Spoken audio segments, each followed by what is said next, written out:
It's like the great stories, Mr. Frodo. Full of darkness and danger they were. Sometimes you didn't want to know the end, but in the end, it was only a passing thing. This shadow, even darkness must pass. A new day will come, and when the sun shines, it will shine out clear. That, my friends, is Samwise Gamgee, and those words carry the heart of a man who created him.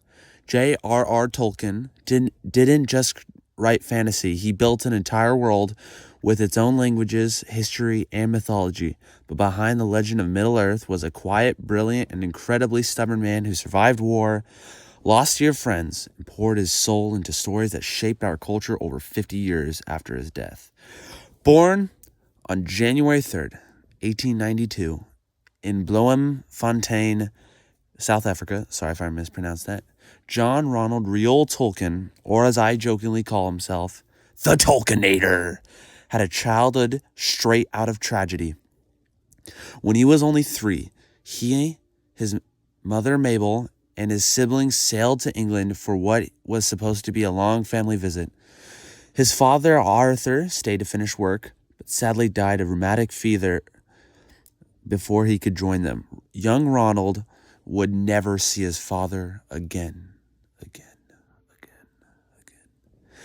As he grew up in England, Tolkien fell head over heels in love with language and stories. He devoured adventure tales about Red Indians, fantasy by George MacDonald, especially Andrew Lang's fairy books. But even as a kid, he was a harsh critic. He openly disliked Treasure Island and the Pied Piper. The boy had taste. Tolkien was raised a devout Catholic, but it wasn't always smooth. His family originally came from a Baptist background. When he was 8, his mother converted to Catholicism, which caused a massive family fallout and cut off financial support. Then in 1904, when Ronald was just 12, his mother died from complications of diabetes. Before she passed, Mabel entrusted her sons to Father Francis Xavier Morgan of the Birmingham Oratory.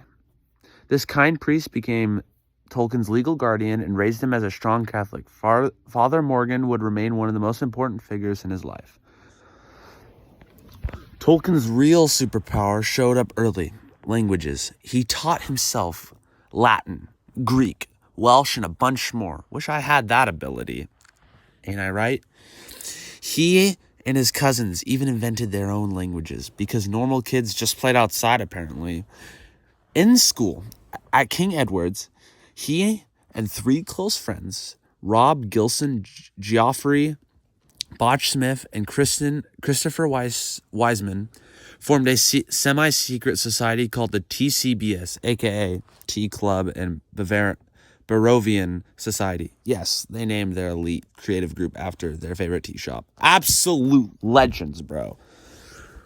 In 1911, Tolkien started at Exeter College, Oxford. He began with classics, but switched to English language and literature, graduating with first-class honors. One of his tutors was Joseph Wright, whose book on Gothic language had inspired him as a boy.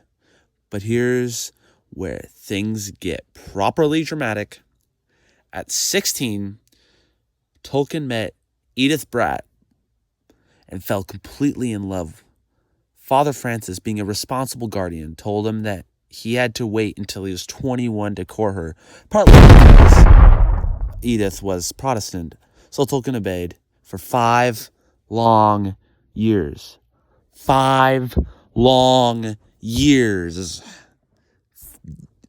Long years.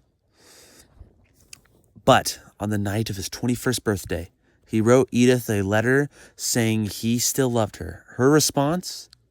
She had already gotten engaged to someone else, George Field, one of Tolkien's closest friends. Heartbreaking. Daggers. Thankfully, she broke off the engagement, and the two finally got together. They were engaged in 1913 and married happily in 1916, right before Tolkien was shipped off to World War I. But that, my friends, is a story for next week.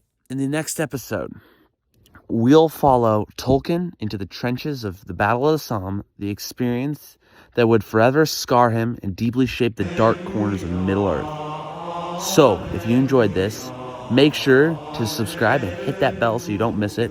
Drop a like if you want more Tolkien content. And let me know in the comments, what part of Tolkien's life are you most curious about? Thanks for watching, soldiers, and I'll see you on the other side.